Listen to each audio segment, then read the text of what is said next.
الحق من ربك فلا تكن من الممترين.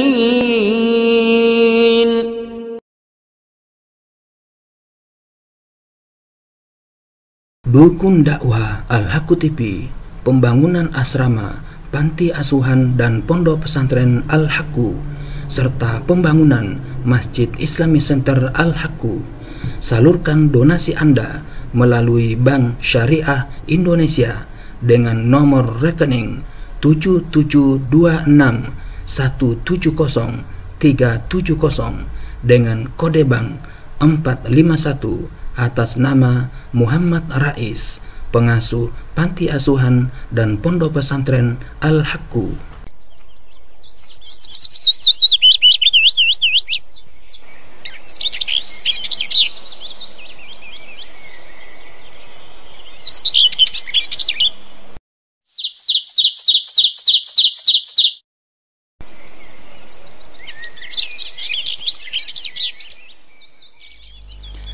Bismillahirrahmanirrahim.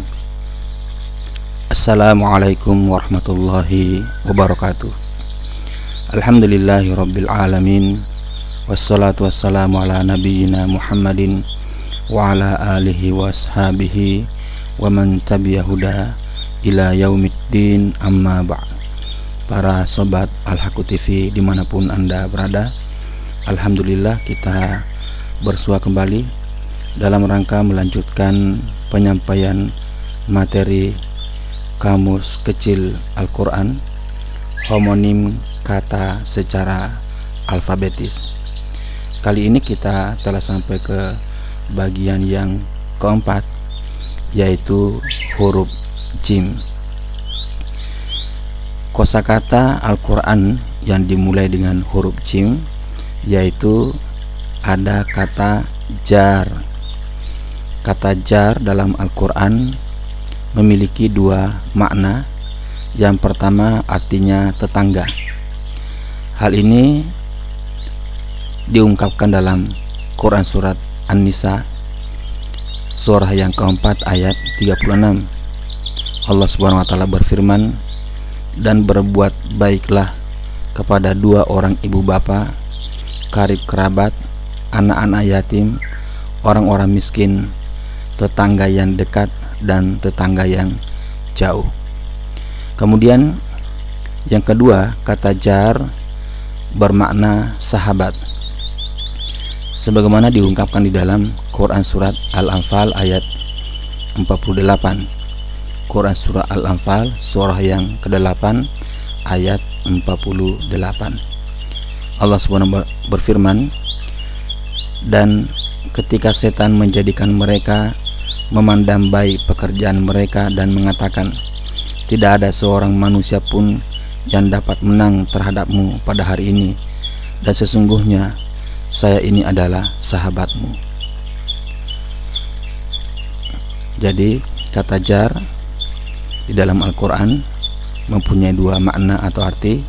Yang pertama artinya tetangga, kemudian yang kedua jar artinya sahabat. Kosakata berikutnya yaitu ada kata jabbar.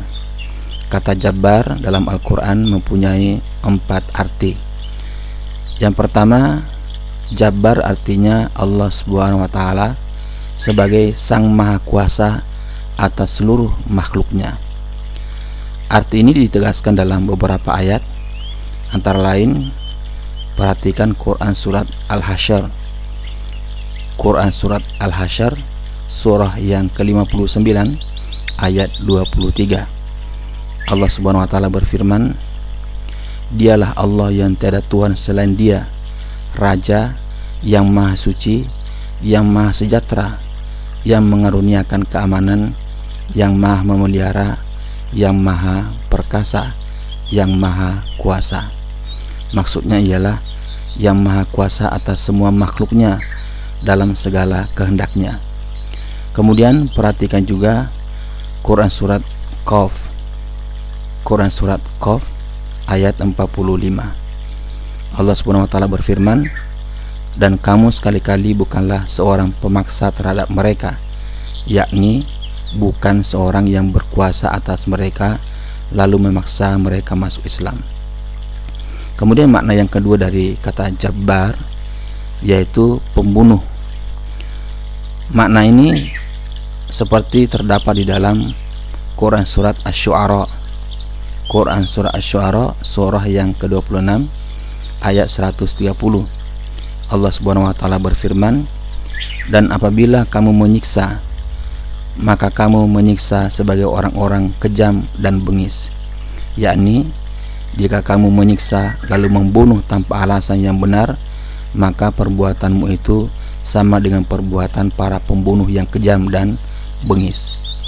Kemudian pada surah Al-Qasas surah yang ke-28 ayat 19 disebutkan,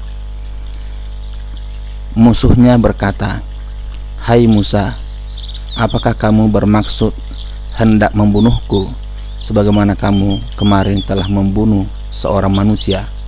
Kamu tidak bermaksud melainkan hendak menjadi orang yang berbuat sewenang-wenang di negeri ini," yakni menjadi pembunuh di negeri ini. Kemudian pada ayat ke-35 surah Al-Mu'min dikatakan, "Demikianlah Allah mengunci mati hati orang yang sombong dan sewenang-wenang," yakni orang yang sombong dan membunuh tanpa alasan yang benar. Kemudian makna Jabbar yang ketiga yaitu sombong. Makna ini sebagaimana disebutkan dalam kalimat, "Dan seorang yang berbakti kepada kedua orang tuanya, dan bukanlah ia orang yang sombong lagi durhaka." Quran surat Maryam surah yang ke-19 ayat 14. Kemudian di dalam Quran surah Maryam surah yang ke-19 ayat 32 Allah berfirman, "Dan berbakti kepada ibuku, dan dia tidak menjadikan aku seorang yang sombong lagi celaka." Kemudian Jabbar mempunyai makna yang keempat dalam Al-Quran yaitu gagah perkasa. Makna ini dinyatakan dalam firman Allah Quran surah Al-Maidah surah yang kelima ayat 22. Mereka berkata, "Hai Musa, sesungguhnya dalam negeri itu ada orang-orang yang gagah perkasa, yakni kuat dari segi postur dan berenergi." Kuat dari sisi postur dan energi. Jadi kata Jabbar dalam Al-Quran mempunyai 4 arti atau makna. Yang pertama, Jabbar artinya Allah Subhanahu wa taala sebagai Sang Maha Kuasa atas seluruh makhluknya. Kemudian yang kedua, Jabbar artinya pembunuh. Yang ketiga, Jabbar artinya sombong. Kemudian yang keempat, Jabbar artinya gagah perkasa. Kemudian kosakata berikutnya ada kata jidal. Jidal dalam Al-Quran mengandung 2 makna. Yang pertama artinya memusuhi, sebagaimana terdapat dalam Quran surat Hud surah 11 ayat 74. Allah Subhanahu wa taala berfirman, "Maka ketika rasa takut hilang dari Ibrahim dan berita gembira telah datang kepadanya, dia pun berjidal dengan malaikat-malaikat kami tentang kaum Lut." Juga ayat-ayat di dalam Quran surat Ar-Ra'd, Quran surah Ar-Ra'd surah yang ke-13 ayat 13. Allah Subhanahu wa taala berfirman, "Dan mereka berjidal tentang Allah, dan dialah Tuhan yang maha keras siksanya," yaitu mereka memusuhi Nabi SAW tentang Allah. Kemudian perhatikan Quran surat Al-Mu'min surah yang ke-40 ayat 5. Allah Subhanahu wa taala berfirman, "Dan mereka berjidal dengan alasan yang batil untuk menghilangkan kebenaran dengan yang batil itu," yakni bermusuhan dengan alasan yang tidak benar. Makna demikian banyak ditemukan dalam ayat-ayat Al-Quran yang lainnya. Kemudian yang kedua, jidal bermakna berbantah-bantahan. Makna ini terdapat dalam ayat 197 surah Al-Baqarah. Allah berfirman, "Maka tidak boleh rafats, berbuat fasik dan berbantah-bantahan di dalam masa mengerjakan haji. Kemudian di dalam Quran surat Hud surah yang ke-11 ayat 32, Allah Subhanahu wa taala berfirman, mereka berkata, "Hai Nuh, sesungguhnya kamu telah berbantah dengan kami dan kamu telah memperpanjang bantahanmu terhadap kami." Kemudian Quran surat Al-Mu'min surah yang ke-40 ayat 4, Allah berfirman, tidak ada yang membantah tentang ayat-ayat Allah kecuali orang-orang yang kafir. Jadi jidal mempunyai dua makna. Yang pertama artinya memusuhi, kemudian yang kedua artinya berbantah-bantahan.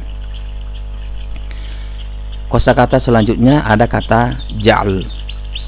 Kata ja'al mempunyai 4 makna dalam Al-Quran. Yang pertama artinya menciptakan, sebagaimana Allah SWT berfirman dalam Quran surat Al-Baqarah surah yang kedua ayat 30, Allah berfirman, ingatlah ketika Tuhanmu berfirman kepada para malaikat, sesungguhnya aku hendak menjadikan seorang khalifah di muka bumi, yakni menciptakan seorang khalifah. Perhatikan juga Quran surah Al-An'am surah yang ke-6 ayat 30, Allah Subhanahu wa taala berfirman,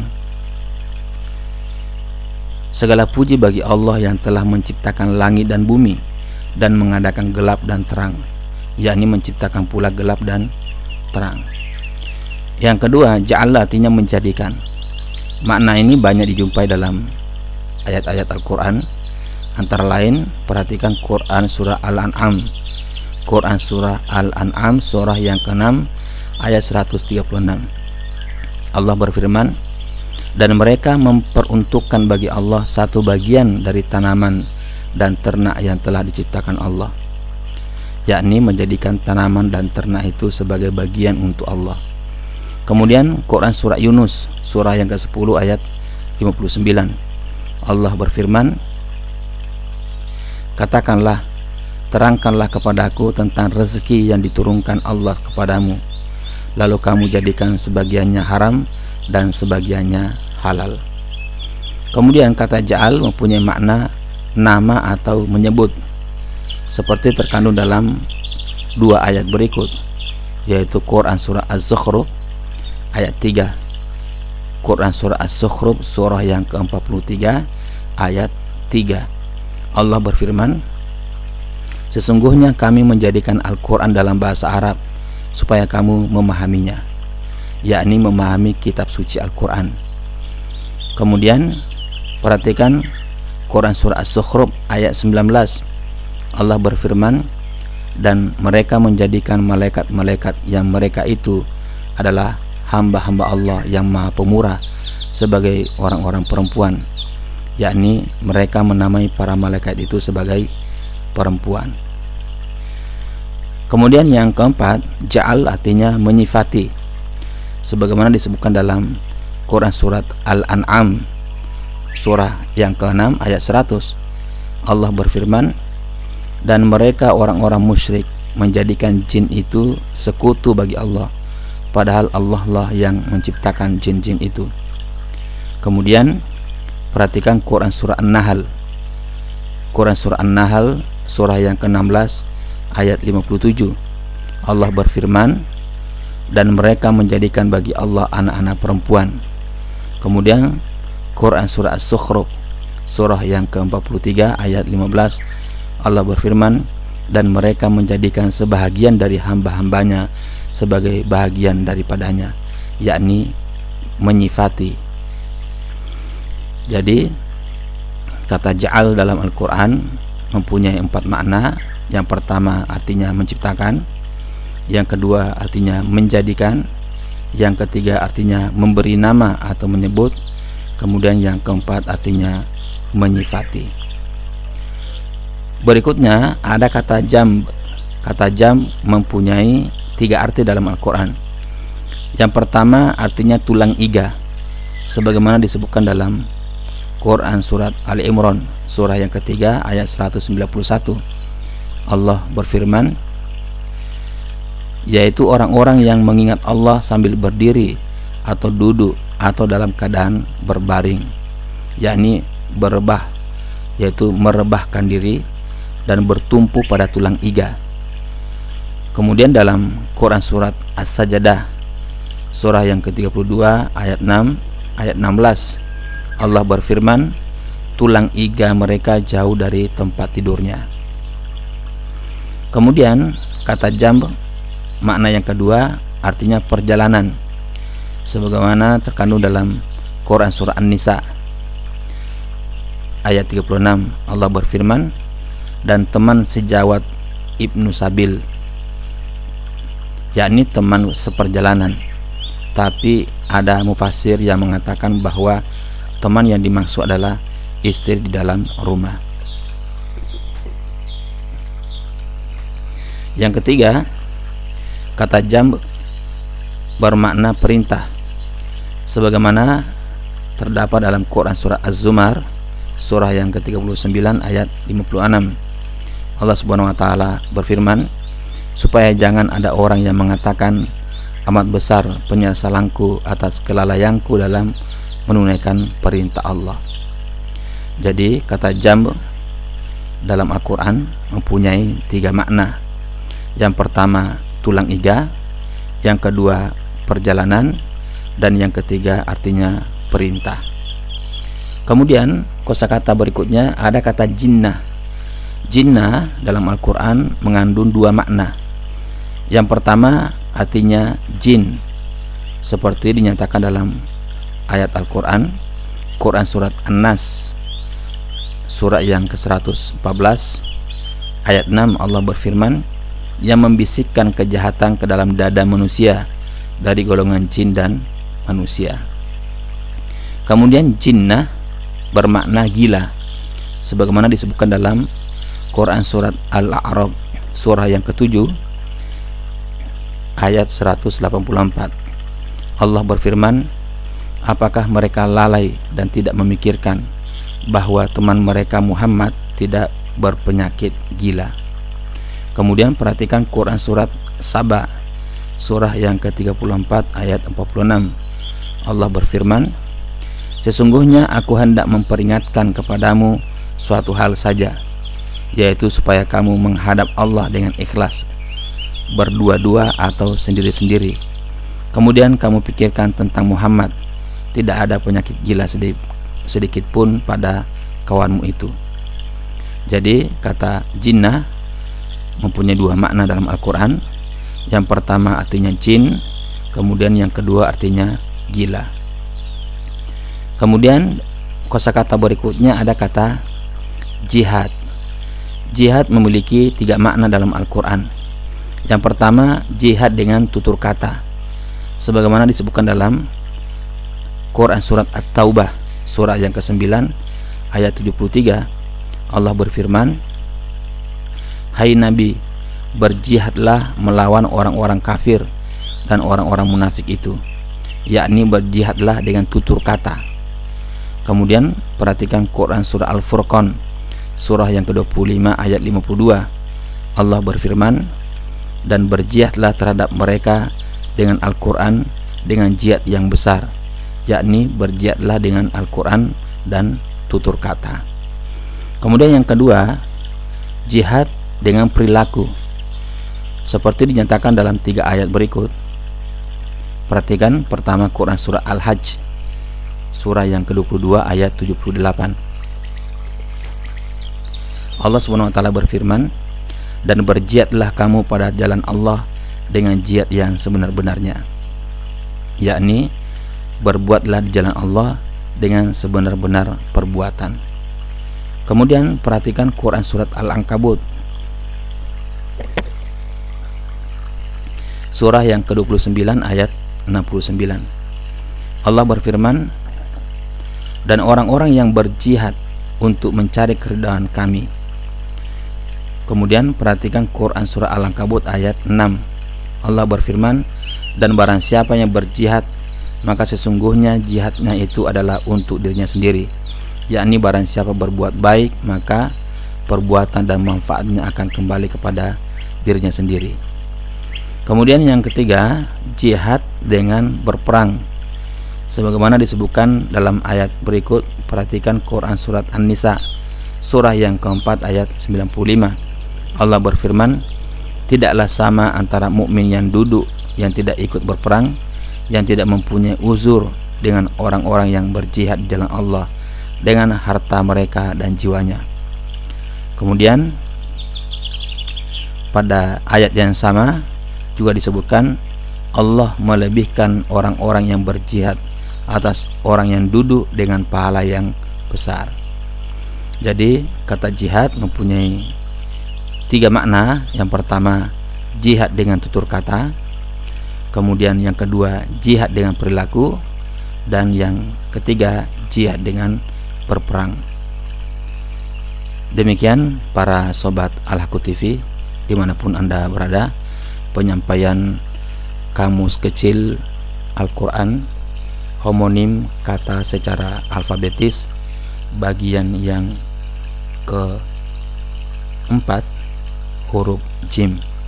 Semoga bermanfaat. Lebih kurangnya mohon dimaafkan. Billahi taufik wal hidayah.